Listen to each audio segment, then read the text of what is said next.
اسم الیکسا رو امروز قرار 2 تا پک چمپس، یک کورتوا و یه رونالدو باز کنیم. اول کورتوا رو باز میکنیم، بعد میریم اصل کاری رونالدو. بزن بریم، لیتس گو. بچه ها اینم از پک کورتوا، بریم بازش کنیم ببینیم چی میده.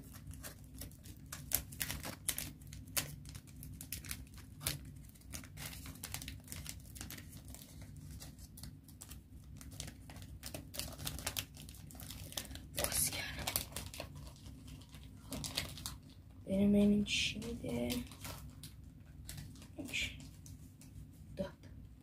بچه ها این از کارتش آقای آدریانو میذارم اینجا، نگاه کنید. اینم که توضیح بازیه.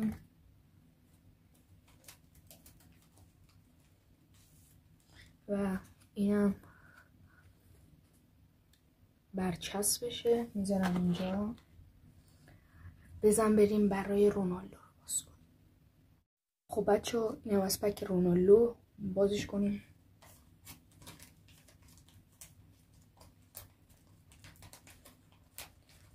بچه باز نمیشه، یک دقیقه از من برم باز کنم. خب بچه باز کردم ولی ندیدم توشو.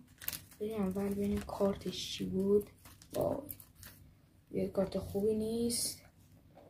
روم آیکون توتی.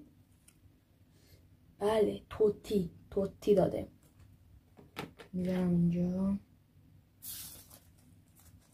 اینم که توضیح بازیه. افتاد. و اینم برچسب بازی. اینام از پک رونالدو بودش. ممنون که این ویدیو دیدین. دوستتون دارم. تا یه ویدیو دیگه. گود بای.